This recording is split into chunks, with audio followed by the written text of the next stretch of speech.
పెళ్ళైనా పండగైనా వేడుక ఏదైనా పట్టుచీరల ప్రత్యేక వేదిక వారాహి సిల్క్స్. కల్తీ నెయ్యి విషయం ఏంటి? తిరుమల తిరుపతి దేవస్థానము వెంకటేశ్వర స్వామికి ఇష్టమైన లడ్డూ ప్రసాదములో కల్తీ నెయ్యి అంటే అప్పుడు ఆ నెయ్యిలో జంతు కొవ్వు కలిసింది అనేది ఒక ఆరోపణ, అప్పుడు విమర్శ. దాని మీద సిబిఐ ఎంక్వైరీకి వేశారు. ఇప్పుడు ఇటీవల వచ్చిన సిబిఐ రిపోర్ట్లో నివేదికలో జంతు కొవ్వు లేవు, జంతు అవశేషాలు లేవు, జంతు కొవ్వు లేదు అని తెలిసింది. అయితే కల్తీ నెయ్యి, అది చుక్క పాలు కావచ్చు, చుక్క వెన్న లేకోకుండానే నెయ్యిని తయారు చేశారు కొన్ని కెమికల్స్ ద్వారా అంటారు. ఇప్పుడు ఈ యుద్ధం జరుగుతుంది. మీరేమో ఇక క్లీన్ చిట్ ఇచ్చింది సిబిఐ, జంతు కొవ్వు లేదు దాంట్లో అని అంటున్నారని మీరు. జంతు కొవ్వు పక్కన పెట్టండి, అది కల్తీ నెయ్యా కాదా అనేది వాళ్ళు. దీని మీద యుద్ధాలు చేసుకుంటున్నారు, దాడులు చేసుకుంటున్నారు, ఇళ్లను కూలగొడుతున్నారు, ఇళ్లను అంటిస్తున్నారు. మరి ఏమంటారు దీని గురించి? ఇక్కడ మీరు యాజ్ ఎ జర్నలిస్ట్ లేకపోతే సామాన్య పౌరుడిగా, నేను పొలిటీషియన్ సామాన్య పౌరుడిగా, ఈ రెండు ఒక ఎత్తు అయితే మనకు ఒక నానుడు ఉంది. వెంకటాద్రి సమంస్థానం బ్రహ్మాండే నాస్తికించిన వెంకటేశ సమోదేవో నభూతో నభవిష్యతి అనేటువంటిది చెప్తారు తిరుమల క్షేత్రంలో. అంటే వెంకటాద్రికి సమమైనటువంటి స్థానం వేరే లేదు భూతకాలంలో భవిష్యత్ కాలంలో అనేది కదా దాని అర్థం. మనకి వెంకటేశ్వర స్వామి వారిని ఇంకొక కోణంలో కృతే నారసింహస్య త్రేతాయాం రఘునందన ద్వాపరే వాసుదేవస్య కలో వెంకటనాయక అంటాడు. అంటే కృతయుగంలో నారసింహుడు, త్రేతాయుగంలో శ్రీరామచంద్రుడు, ద్వాపరంలో వాసుదేవుడు శ్రీకృష్ణ భగవానుడు, కలిలో వెంకటేశ్వర స్వామి. ఇక్కడ భగవంతుడికి ఒక అపచారకరమైనటువంటి ప్రచారాన్ని అంటగట్టడానికి ఈనాటి నాయకుడు చేసినటువంటి ప్రయత్నమే అంటాను నేను. జంతు కొవ్వు కలిసింది, కడాన జంతు కొవ్వు కలిసిందని ఆయన అన్నప్పుడు భక్తుడిగా, వైఎస్ఆర్ కాంగ్రెస్ పార్టీలో ఉన్నప్పటికీ కూడా భక్తుడిగా మనసు వైకల్యం చెందుతుంది కదా. ఆయన జగన్మోహన్ రెడ్డి గారి మీద ఏ నింద వేస్తే ప్రజలు నాకు చేరువైతారనో, లేకపోతే ప్రజలు ఆయన్ని వేరేగా చూస్తారని అనుకుని ఉండొచ్చు. అనుకునే తర్వాత ఆయన చేసినటువంటి ప్రయత్నం కడాన జంతు కొవ్వు కలిసిందని అన్నారు. ఇంకో 2 అడుగులు వేసి జంతు కొవ్వు, పంది కొవ్వు, చేప కొవ్వు 2 ఆయన అన్నారు. 3 ఆయన అన్నారు సనాతన ధర్మానికి ఇది విఘాతం కలిగినటువంటి అంశం అని అన్నారు. ఇక్కడ స్వామి మరి చెప్పాను కదా, వెంకటేశ్వర స్వామి వారంటే మహిమాన్వితుడైనటువంటి స్వామి. నేను ప్రత్యక్షంగా స్వామివారి అనుగ్రహం పొందినవాడిగా ఒక 100 సార్లు కొండ నడిచెక్కి సామాన్య భక్తుడిగా లైన్లో ఉండి టికెట్లు తీసుకొని, ఎప్పటి నుంచి 100 సార్లు ఎక్కాలంటే ఎంత టైం పట్టుద్ది? కొండ ఎక్కేవాడిని. స్వామివారి ఆ లీలలు అనేకమైన చూసిన వాడిగా ఇవాళ సిట్ ఏర్పాటు చేశారు చంద్రబాబు నాయుడు గారు. సుప్రీంకోర్టు వారు ఏ ఇన్వెస్టిగేషన్ జరగకుండా చేయకుండా ఈ రకమైనటువంటి నింద ఏదైతే ఆరోపణ చేయడం అనేది భావ్యం కాదు ముఖ్యమంత్రి స్థాయిలో ఉన్న వ్యక్తికి అనేటువంటి మాట చెప్పారా లేదా? చెప్పారు కదండి. అప్పుడే సుప్రీంకోర్టు వారు ఏం చేశారు, ఒక సిబిఐ ఇద్దరిని, మన స్టేట్ ఆఫీసర్లు ఇద్దరిని, ఇంకొక దీని రసాయనకు సంబంధించినటువంటి కెమికల్ ఇంజనీర్ని కలిసి ఒక సిట్గా వేశారు. ఆ సిట్టు కోర్టుకి సమర్పించినటువంటి ఈ ఏదైతే ఛార్జ్ షీట్ ఉందో దానిలో జంతు అవశేషాలు, జంతు కొవ్వుకి సంబంధించిన అవశేషాలు లేవు అని చెప్పారు. నేనేమంటానంటే ఇక్కడ ముఖ్యమంత్రి గారు చాలా కన్ఫ్యూజన్లో పడ్డారు. ఇక్కడ ఆయన ఏదో విధంగా జంతు కొవ్వు ఉందని చెప్పాలి, ఆయన మాట నిలుపుకోవాలనేటువంటి తపన ఎవరికి అపచారం చేస్తుంది, ఎవరికి ఆ కళంకాన్ని అంటిస్తుంది? స్వామివారి లడ్డు అంటే పరమ పవిత్రమైందని కేవలం ఆంధ్రప్రదేశ్ రాష్ట్రంలోనే కాదు, భారతదేశంలో ప్రపంచవ్యాప్తంలో ఉన్నటువంటి భక్తులందరూ. అక్కడ మీరు ఇంకోటి గమనించాలి, కేవలం హిందువులే కాకుండా హిందూయేతరులు కూడా స్వామివారిని సేవిస్తారు. ముస్లిమ్స్ వస్తారు, క్రిస్టియన్స్ వస్తారు, అందరూ వచ్చి డిక్లరేషన్ కూడా ఇచ్చి వెళ్ళిన వాళ్ళు ఉంటారు కదా, అందరూ కూడా ప్రసాదం తింటారు కదా. మరి వారి మనసులంతా కూడా వైకల్యంలోకి వెళ్ళిపోతాయి కదా. ఇప్పుడు ఈ రిపోర్ట్ వచ్చిన తర్వాత వాళ్ళందరిలో అబ్బా ఏమి లేదు అనేటువంటి భావన వచ్చింది కదా. మరలా అందులో ఉందని చేయటం అని అంటే స్వామివారి పట్ల అపచారం కదా అది. ఇక్కడ నేను ఏమంటానంటే, నేను గడిచినప్పటి నుంచి కూడా చెప్తున్నాను, చంద్రబాబు నాయుడు గారు ఈ నింద లేకపోతే ఇదేదైతే ఆయన మాట్లాడినటువంటి మాటలు ఉన్నాయో దానివల్ల జగన్మోహన్ రెడ్డి గారికి బ్యాడ్ జరిగితే, లేకపోతే జగన్మోహన్ రెడ్డి గారిపై ఆ నింద వేసేస్తే ఈయనకి రాజకీయపరమైన లబ్ధి వస్తుందని అనుకున్నారు. ఆయన రాజకీయపరంగా లాభం వస్తుంది అనుకున్నారు. కానీ ఆయన కనిపెట్టింది ఏంటంటే, చూడండి, ఏదో సినిమాలో చిన్న లాజిక్ ఎలా మిస్ అయ్యారని. ఆయన నిందేసింది ఎవరి మీద? స్వామివారి లడ్డు మీద. నిజంగా ఆయన మరి స్వామివారిని మొన్న ఇంకొక పదజాలం వాడారు, అది చాలా బాధేసింది నాకు. వెంకటేశ్వర స్వామివారిని బజారుకి ఏడ్చాలనుకుంటున్నా. ఏమిటండి ఆ మాటలు? ముఖ్యమంత్రి గారు, ఆయన ముఖ్యమంత్రి స్థానంలో ఉండి స్వామివారి పవిత్రత మీద, స్వామివారి మహిమ మీద, స్వామివారి శక్తి మీద మీరు చాలా ఏదో సామాన్యుడితో మాట్లాడినటువంటి మాటలు మాట్లాడుతుంటే, మీరే కాదు చంద్రబాబు నాయుడు గారు కూడా స్వామివారిని బాగా నమ్ముతారు. ఆయన అదే నేను అంటున్నాను, ఆయన నిజంగా నమ్మేవాడైతే 2003 అల్లిపిరి సంఘటనలో కలియుగ వెంకటేశ్వర స్వామి ఆయన్ని కాపాడాడని కదా అంటుంటారు. అన్నారండి. ఆయన చెప్పింది ఏది నిజమండి? స్వామివారి మీద ఇంత అపవాదం ఆయన నోటంటే వేస్తే స్వామివారికి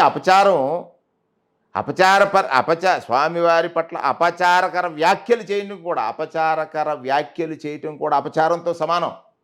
పరకామన్ ఇష్యూ కావచ్చు, లడ్డూది కావచ్చు, గోవిందరాజ స్వామి ఆలయంలో బంగారం మాయమైన విషయం కదా, అన్నీ కూడా మీ హయాంవే కదా. ఆరోపణలే కదా, వాస్తవాలు ఎక్కడ ఉన్నాయి? ఆరోపణలు ఏదైనా చేయొచ్చు కదా. ఇక్కడ ఈ రాష్ట్రంలో జరుగుతుంది ఏంటి? ఆరోపణలే. ఇప్పుడు ముందు మనం ఇంటర్వ్యూలో మాట్లాడుకున్న ఎన్నో ఆరోపణలే, వాస్తవాలు కాదు. రాజకీయాలు మొత్తం ఇప్పుడు కలియుగదేవి వెంకటేశ్వర స్వామి చుట్టూ చేస్తున్నారు. రాజకీయాలు కలుషితం అయిపోయి స్వామివారిని ఆ కలుషిత రాజకీయాల్లో ఈ స్వామివారిని తీసుకురావడం అనేటువంటిది చాలా దురదృష్టకరమైనటువంటి అంశం. హిందూ భక్తులే కాదు, ప్రపంచవ్యాప్తంగా ఉన్నటువంటి స్వామివారి భక్తులు అందరూ కూడా ఊరట పొందారు సిట్టు రూపంలో. ఇవాళ అదే చెప్పాను నేను, స్వామివారు మహిమాన్వితుడు కనుక ఆ సిట్లో సిట్లో ఉన్న వాళ్ళు ఎవరు? నాగరాజు గారు, ఇద్దరు అధికారులు వారే కదా, ఇద్దరేమో సిబిఐ నుంచి వచ్చారు. ఇది ఎవరి పర్యవేక్షణలో జరుగుతుంది?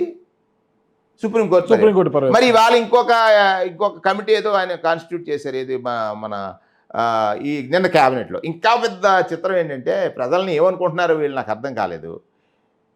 నిన్న ఐఎన్పిఆర్ మంత్రి గారు ఓ ప్రెస్ మీట్ చూశాను. వారు ఏమన్నారంటే, ఎజెండాలో ఫిక్స్ అయిన ఐటమ్స్ అన్నీ పక్కన పెట్టేసి 3 గంటల సేపు లడ్డూలో నెయ్యిలో కల్తీ ఎలా జరిగిందనే దాని మీద చర్చించారట. కొలుసు పార్థసారథి గారు అంటే పార్థసారథి గారు అన్నారు. అంటే ఒక ఐఎన్పిఆర్ మంత్రి గారు బ్రీఫ్ చేయాల్సిన మంత్రి గారు వచ్చి బ్రీఫ్ చేసింది అది. అంటే ప్రజల అవసరాలతో, ప్రజల సమస్యల మీద, ప్రజల సమస్యలు తీర్చడం మీద ఈ క్యాబినెట్కి చిత్తశుద్ధి లేదు కదా. అంటే మనం ఏ విధంగా ప్రతిపక్షం మీద ఒక నిందారోపణ చేయాలి, ఆ నిందారోపణలో నిజాలు లేవని ఇన్వెస్టిగేషన్లో తేలితే మళ్ళీ దాన్ని ఎలాగ మళ్ళీ నిందారోపణలుగా మార్చాలని. ఏమిటండి ఇది? ఎందుకండి ఇది? చంద్రబాబు నాయుడు గారి సీనియర్ దేనికోసం, అధికారం కోసం ఎంత దిగజారాల్సిన పని ఏముంది చెప్పండి? స్వామివారికి అపచారం చేస్తున్నారండి. మీరు చేశారని కదా వాళ్ళు ఆరోపిస్తున్నారు. చేసేది వారండి. లేదు, కల్తీ నెయ్యి అంటారు, దానికి ఏంటి? అది అపచారకర వ్యాఖ్యలు. ఏమండి, కల్తీ నెయ్యి ఉంటే చట్టపరంగా చర్యలు తీసుకోండి.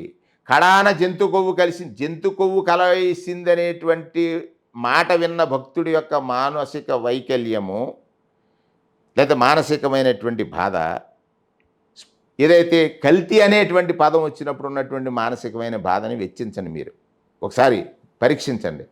అంటే ఎవరైతే ఈ జంతు కొవ్వు అనేటువంటి పదం ఏది మన వాడకూడదు, అస్తమాన్ని నేను కూడా వాడటం నాకు బాధగా ఉంది.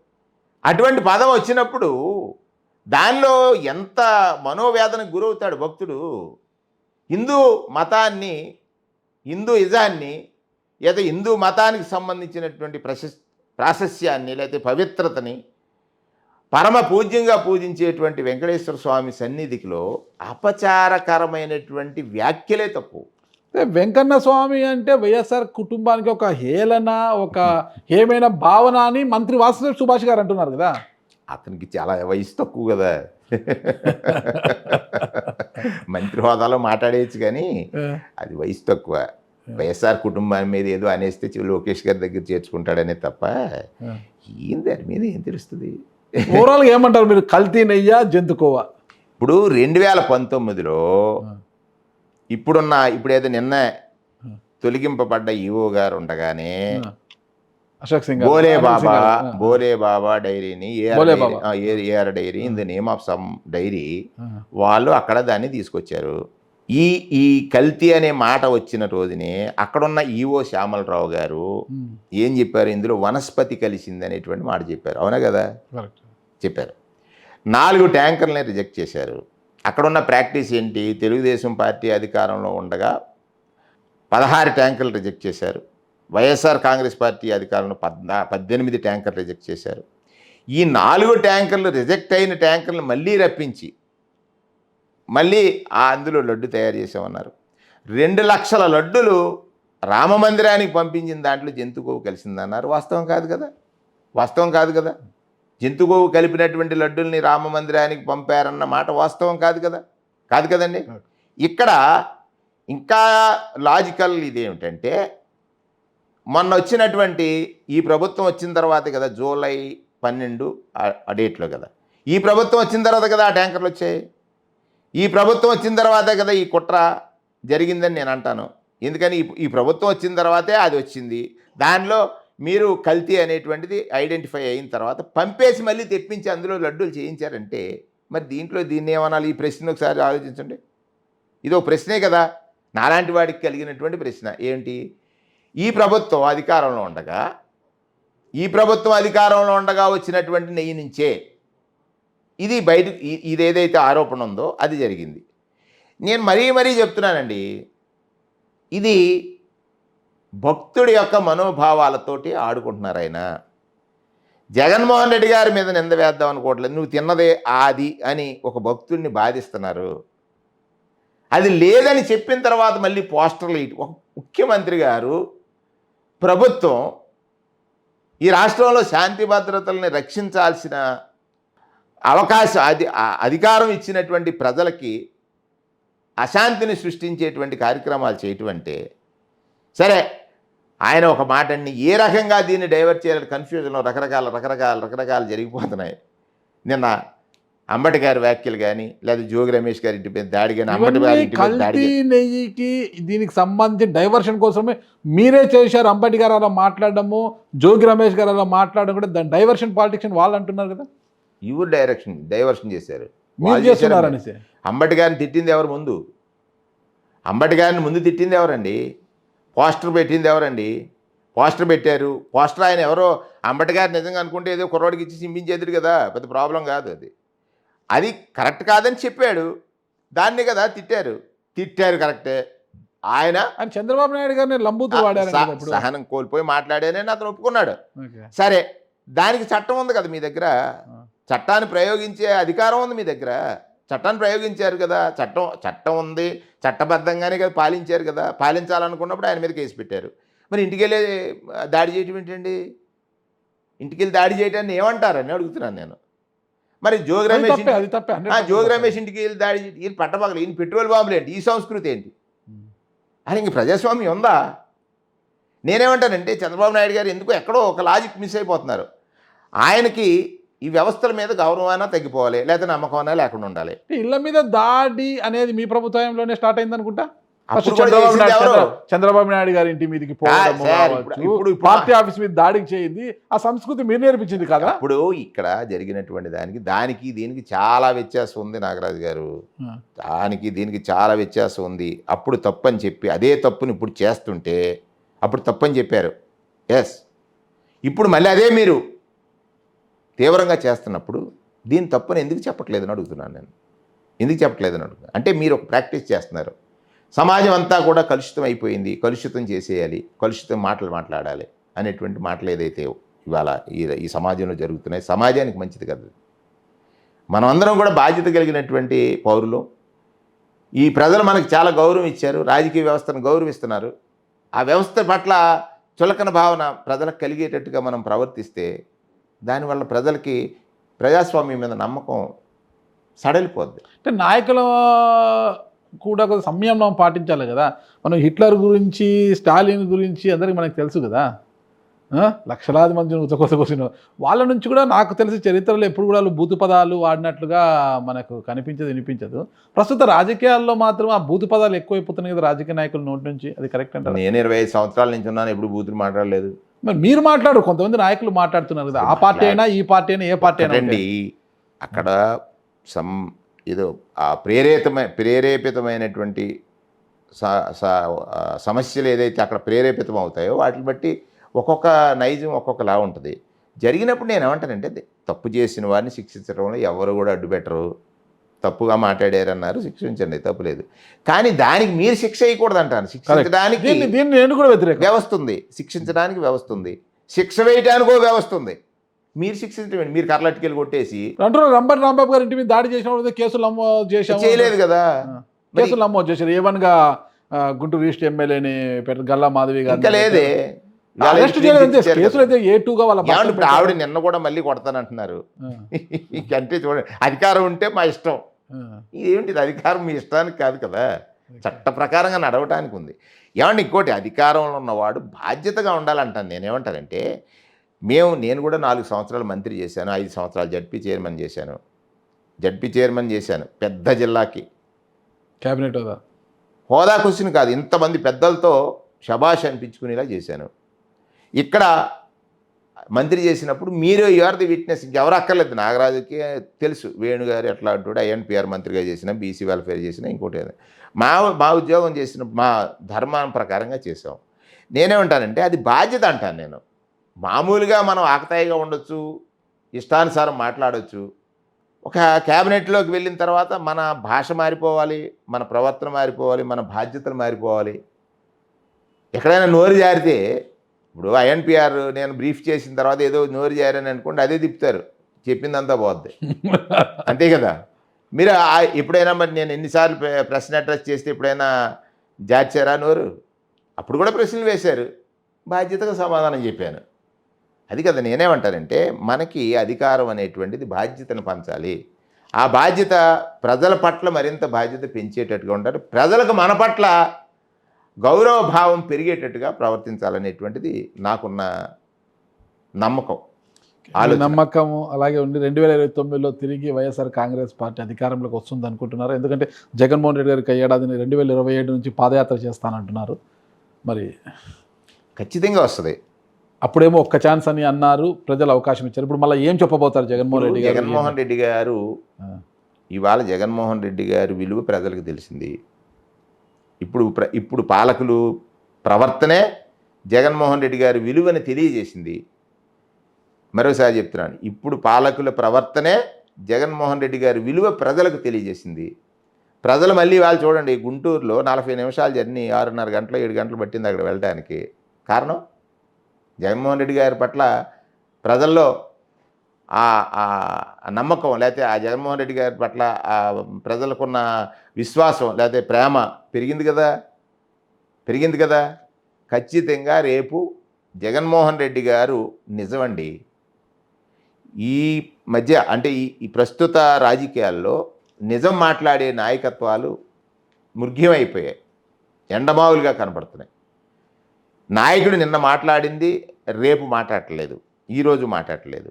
కానీ నాయకులు గమనించింది ఒకటి ఉంది, ఏంటంటే నాడు మన ఆకాశవాణి లేదు కదా, ఎక్కడో నెతుక్కుని చెప్పుకోండి. ఇప్పుడు ఆకాశవాణి ఉంది, గూగుల్ టక్కన వచ్చేస్తుంది. నిన్న చంద్రబాబు గారు ఏం మాట్లాడారు, ఇవాళ ఏం మాట్లాడుతున్నారు, రేపు ఏం మాట్లాడుతున్నారు, అంతే కదా. నిన్న మీరు ఏదైతే పరుష పదజాలం తప్పు అన్నారో, మీరు వాడిని పరుష పదజాలాన్ని చూపిస్తున్నారు కదా. వాళ్ళు గూగుల్ తల్లి వచ్చి చూపిస్తుంది కదా, బాబు తప్పు దొందలే కానీ దాంట్లో 10 అటు 10. నేనేమంటానంటే, మీరు ఏదైతే ఆరోపణ చేస్తున్నారో అది మీరు ఆచరించి ఉండకూడదు అంటాను నేను. మీరు ఆచరిస్తూ నీ పక్కవాడి మీద ఆరోపణ చేయడం తప్పు అంటాను. అది నా పాలసీ. అదే 2029లో పక్కా అధికారంలోకి వస్తామంటారా? 100%. ఓకే, మళ్ళీ క్యాబినెట్లో చెల్లబోయిన వేణుగారు, అది భగవత్ నిర్ణయం, మా నాయకుడి నిర్ణయం. క్యాబినెట్ పక్కన పెడితే 29లో రాజమండ్రి రూరల్లో జెండా ఎగరేస్తారా? ఖచ్చితంగా పోటీ చేసినప్పుడు గెలవటం కోసమే పోటీ చేస్తాం. చేయడానికి భగవంతుని ప్రార్థిస్తాం, ప్రజలను ప్రార్థిస్తాం. ఖచ్చితంగా ఆ అధికారం నాకు దక్కుతుంది అనేటువంటి పూర్తి విశ్వాసం నమ్మకంతో ప్రయాణం చేస్తాను, మీరు నెగ్గుతాను కూడా, సరే గెలుస్తాను, గెలిచి మళ్ళీ మన ఇద్దరం కలిసి ఇంటర్వ్యూ చేసుకుంటాం.